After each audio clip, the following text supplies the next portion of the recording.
Hi, welcome back to my channel. My name is Dominique Davis, also known as Brown and Bindi. And on this channel, we practice flexibility of the mind, body, and spirit. If you would like to know how your ex is f***ing up your vibration and messing with your now, continue watching.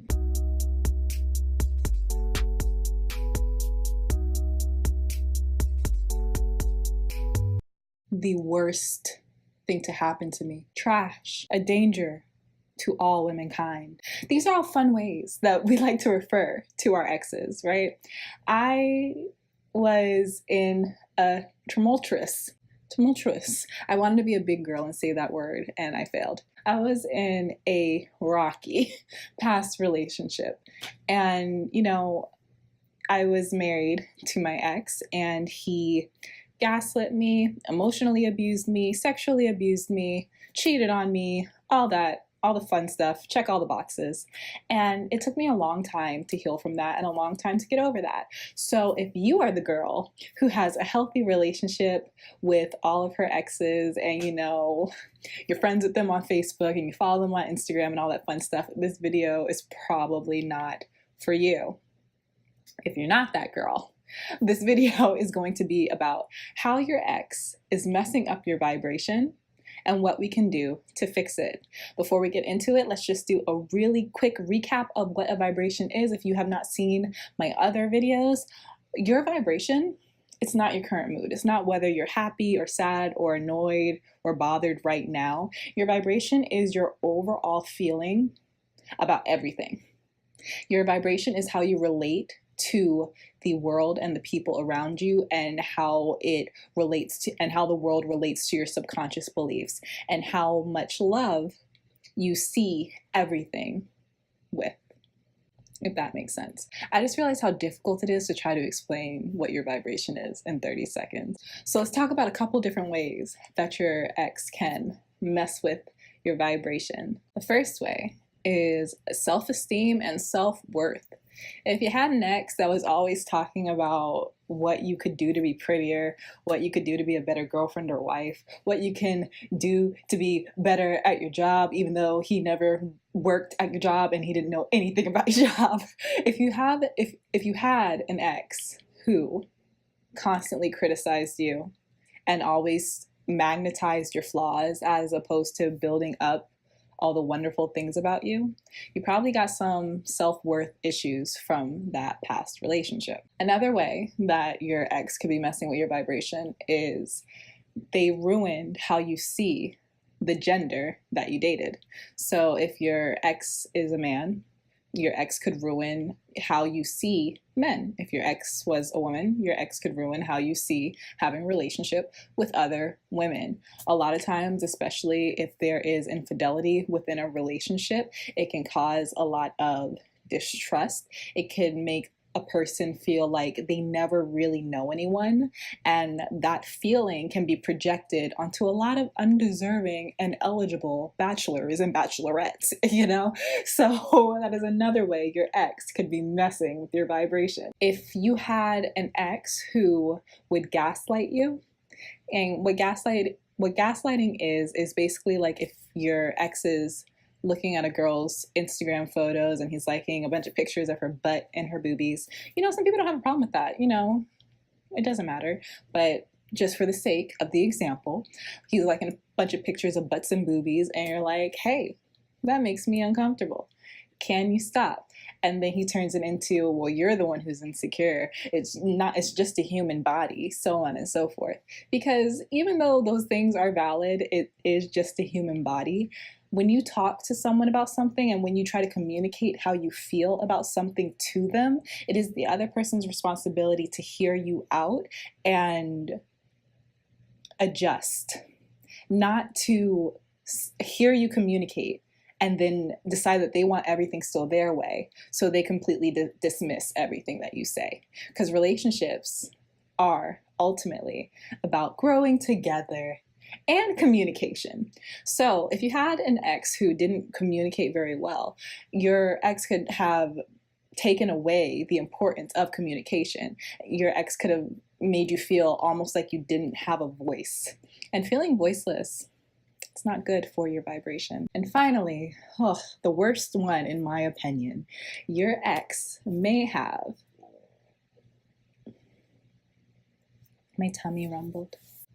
The last way your ex may be messing with your vibration is your past relationship. It's really hard to talk in past tense and present tense. That's where I'm having all these issues.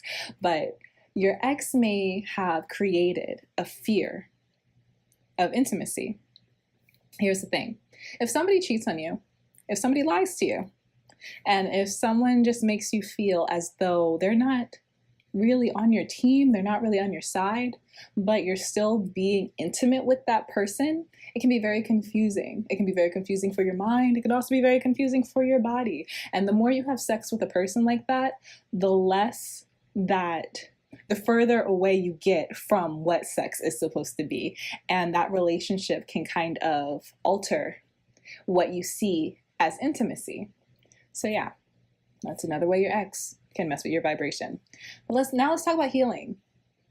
God, let's talk about healing. So the first thing I want to talk about is contrast. Contrast is the understanding, and you guys are going to hate this. Contrast is the understanding that in order to see the beauty and the significance of beauty in life, you have to go through hard times. You have to experience some darkness, because if you don't experience hard times and darkness, when you experience good times, you have nothing to compare the emotions to. Therefore, the good times don't necessarily feel as good, if that makes sense. Good times always feel good, but to really understand that you should be grateful and feel gratitude for the most beautiful moments in life, because you know what the alternative is. So your ex, my love, is contrast. Your ex is showing you, or past tense, your ex has shown you, how crappy people can be, how bad relationships can be if you don't choose the right person to be in a relationship with. You have that experience. So now you are open to experience the opposite and to really enjoy it, It's going to be great. The next way to heal, and you're going to really hate this one, the next way to heal is to understand that you and your ex at one point were a vibrational match. Oof. So yeah, vibrations. You can vibrate really high, or you can vibrate in the middle, you vibrate really low. You can be anywhere on the scale. But at some point, you and your ex were attracted to one another, which means you were vibrating on the same level. Like attracts like. My channel's about law of attraction. Yeah, like attracts like, right? So this is not me saying that you deserve what your ex did to you. Not at all. Hear me out. Listen to what I am saying.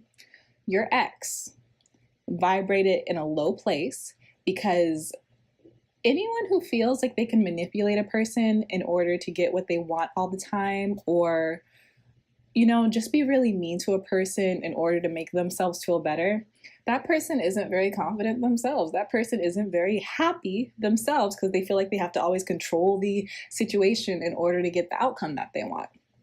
So your ex was vibrating on a certain level, but, and this is coming from somebody who experienced it, so don't get mad at me when I say this, you were in the relationship and you stayed in the relationship. You stayed in it long enough to be traumatized. So some part of you felt like you deserved that treatment. So you two were on the same vibrational level. But what that relationship taught you was that you did not deserve that. And you did not deserve any of that treatment. Therefore, your vibration elevated. But you have to learn from it. You cannot go to the next Joe Schmo who treats you the same way and has similar tendencies, because not only is your vibration staying the same, you're attracting the same type of jerk, and that's no fun. So my little love, the last way that I'm going to say that you can heal in a healthy way is, my eyelash got stuck, is by acknowledging that relationship changed you. It changed your personality. It changed your perspective. It changed you. You were not the same person you were before that relationship. So knowing that, begin to worship the person that this relationship turned you into. If the idea of worshiping yourself makes you feel any other way than, yeah, I can do that, you got to analyze that. Because if you can't worship yourself, you will never, ever, ever be able to attract a partner who sees you in the way of a person who should be worshipped. I mean, that's just how I see relationships. I see like relationships as two people who should like just love the ever loving shit out of each other. It doesn't necessarily mean that like they don't annoy you sometimes, or you know, you don't want to always be in the same room with them. Like stuff happens, but those relationships exist where you love everything about that person, including their flaws, because those flaws make them who they are. So if you want somebody to love you in that way, you have to learn how to worship yourself, including your flaws. Then the second thing I would say is take time when evaluating yourself. Because if your ex was verbally abusive, some of those things that they said got into your subconscious. It's just life, especially depending on how long you were with them. So if your ex says some hurtful things to you, then when you are doing something that might seem a little bit difficult, or when you're having a hard time with something, you may feel a lot of negative emotions arise. And that's because you're possibly leaning towards seeing yourself through the lens that your ex saw you. So take time when evaluating yourself to make sure that you are looking at yourself from a place of love, that you are looking at yourself from a place of, I am awesome, I deserve every beautiful thing that I have, and I deserve all the good things that are coming to me. Because you do, everyone does, you know, everyone does, and you are not the exception. So sometimes really crappy relationships convince us otherwise, but that's why we have to get ourselves back on track. And we got to get back to believing that we deserve everything that we want, and that there's nothing wrong with us the way we are. We are perfect the way we are, flaws included. Take time evaluating yourself, and make sure that you're always evaluating yourself from a place of love, and be kind to yourself. Thank you so much for watching. I really appreciate it. If you like this video, give it a thumbs up so that other people know that it has value and that they should click on it and maybe even share it. What? If you want me to expand on anything that I talked about in this video, just let me know in the comment section below and I'll be happy to. And last but not least, please subscribe, and that means you'll be around for the next video. That's all I have to say for today. I love you so much, and I appreciate you for watching. I will see you next time.